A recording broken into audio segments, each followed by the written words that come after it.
puso. 11 days to go bago ang ating V-Day. At sabi nga, talaga namang love is in the air. Nandito kami ngayon sa isa sa mga kinoconsider na hidden treasure dito sa Marikina. At ito ay ang Rustic Mornings. Tama ka, Tita Winnie, dahil isang maswerteng kapamilya natin ang binigyan natin ng isang breakfast date ngayong umaga. So, surpresahin natin yung babae. Kaya nako, abangan nyo yan mamaya. Nakakakilig na morning dito mula sa Marikina. O meron pang humaharana sa kanila, hindi ba? O balik muna sa inyo dyan sa studio. Hindi nila alam. Surprise. Alam siguro ng lalaki, tulog pa yung babae. Oo. Walang idea yung girl. Hindi siya nanonood ng Magang Kay Ganda. Sana hindi siya nanonood. Salamat siya. Balikan ka namin sa'yo. Thank you. Valentine's Day, si Chang Ami, abay may susurpresahin dyan sa Marikina, Chang. Maraming salamat sa iyo, Ate V. Kami nagbabalik dito sa Rustic Mornings sa Marikina. At sigurado kung inaabangan na ng ating mga kapamilya kung sino nga ba itong lovebirds na bibigyan natin ng espesyal na breakfast day. Ito po, panoorin natin.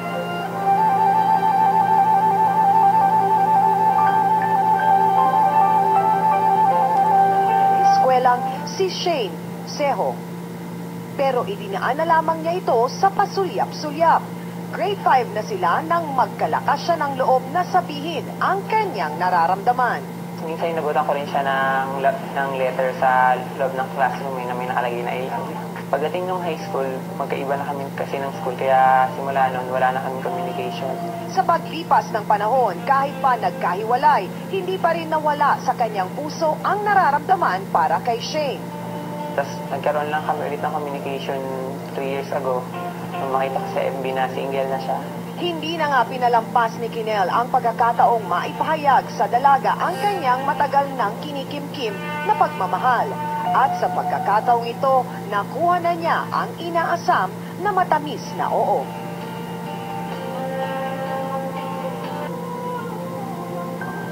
At lalo pang magiging espesyal ang araw na ito dahil kasama natin si Kinel na balitaan natin na sa Feb 11 ay anniversary niyo pala. Balik, gano'n na kayo katagal together? 2 years po sa Feb 11. Naku, happy anniversary. So talagang walang ka-idea si Shane kung anong mangyayari ngayong umaga? Wala po. So anong plano mong sabihin sa kanya pag mamaya habang kayo ay nagbe-breakfast? Happy 3 years anniversary in advance. Happy Valentine's. Abangan natin ang kanilang pagtatagpo mamaya yan, mga kapamilya. Back to studio muna tayo. Parang kinakapitan ng kabasihan na. Nakaka-nervous ng kanta lang. Pare ko, wag kang relax ka lang ka ba? Relax ka lang. Pakinig ka sa atin. Anong payo nyo? Tayo lang naman. Oo, kinakabahan nga si Kinel eh. Huwag kang kakabahan. Oo eh. Oo. Hindi mo kinikilig na Di ba, aalalayan ko siya. Ay, nako. Tsaka kinikilig na sabihin mo kay Pogi, kinikilig sa atin sa kwento nila. Kaya dapat maging... Kinikilig sila actually sa storya mo daw. Kaya huwag kang ninervyusin ha. Magpakatatag ka. Kaya mo yan. Huwag kang mawala ng pag-asa. Para lulusot ang bahay. Salamat, Chang. Mamaya papalikan ka namin. Abangan namin. Kami kinela. Ay, naku. Sige, Chang, Pogi.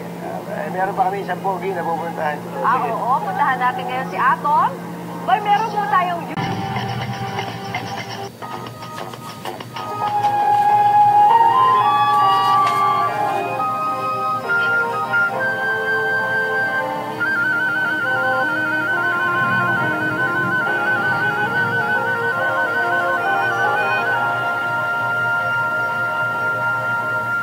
Nagbabalik po kami dito sa Rustic Mornings at eto na nga inaabangan na namin si Shane, mga kapamilya, at hindi niya alam kung ano nangyayari. Halika. Hi, Shane! Play the part of your first love. All the stars are night. Ang buong akala ni Shane ay sasali siya sa taping ng Got to Believe, pero ang hindi niya alam ay may sinorpresa si Kinel para sa kanya. Naman, alam itong surprise na ito, Shane. Anong pakiramdam? Hindi niya alam ang nangyayari. Naku, Shane, eto, meron kaming hinandang date para sa inyong dalawa. Halika, pasok kayo. Meron kaming hinandang breakfast para sa inyong dalawa. Kate, si Kinel, bakit parang hindi ka biglang nagsasalita? Kinakabahan silang dalawa, pareho mga kapamilya. O, halika, dito kayo.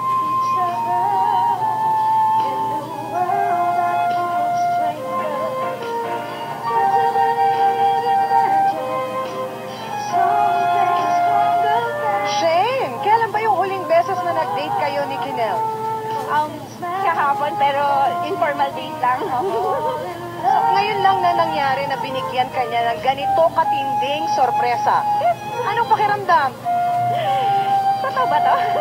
Parang hindi siya makamaniwala. Ang alam mo, anong meron? Tititing. Tititing ng Got to Believe.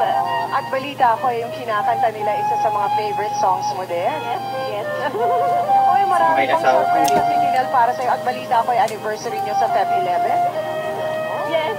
Parang hindi talaga makapaniwala si Shade sa mga nangyayari. So meron kaming espesyal na breakfast para sa inyong dalawa. Siyempre from Rustic Mornings. At yan ang i-enjoy nyo ngayon habang kinakantahan kayo ng Enrico Brasas Entertainment. At babalik muna tayo sa studio. Magbabalik po kami. Pero syempre abangan nyo ang mga cast ng Biggest Loser dito sa Umagang Kay Ganda. At abangan nyo pa rin ang pagde-date ni na Shane at ni Kinel. Magbabalik po ang Umagang Kay Ganda.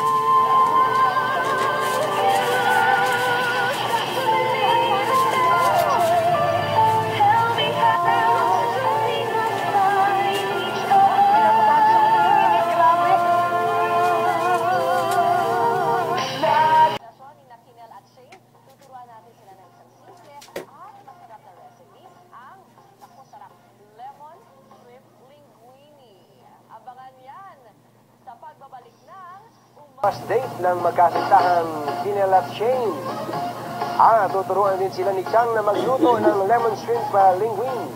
Lahat ng yan sa pagbabalik ng Umagang Kay Ganda. Masarap at malasa ang ating pasta for today. Maraming salamat. Portia, and of course, sa Rustic Mornings. At eto naman, puntahan natin ang ating mga lovebirds na sa ngayon ay balita ko. Kita mo naman, nagsasayaw na sila. Ay, parang ayoko naman silang istorbuhin ata. Uy, teka muna, hi, Shane. Naku, ang daming nagre-react sa aking Instagram account at sinasabi talaga daw hindi halos matanggal yung ngiti sa mukha mo. Ano bang pakiramdam mo ngayon? Feeling ko ako yung pinaka-lucky na girl today. At naku, congratulations dahil balita ko nga. May plano na pala kayong magpakasal. Kailan to, Kinel? October 5 po this year. Ayan. So sana ay, Shane, nagustuhan mo itong sorpresa ni Kinel para sa iyo. Talagang pinag-aabalahan namin yan at ninervyos kami para sa inyong dalawa. Kaya naman maraming salamat sa naririnig nyo dito sa ating likuran. Yan po ang Enrico Brasas Entertainment Center and of course sa Rustic Mornings by Isabelo dito sa Marikina. At mga kapamilya, abangan po ninyo sina Mateo at Robbie. Abay, nasa love booth natin dyan sa Quezon Avenue. Tama ba? Abay, baka gusto nyo silang puntaan at makita. Pwede nyo silang abangan dyan. Again, congratulations, Shane and Kinel. At talaga namang nag-enjoy sila sa kanilang date. At magbabalik pa po ang Umagang Kay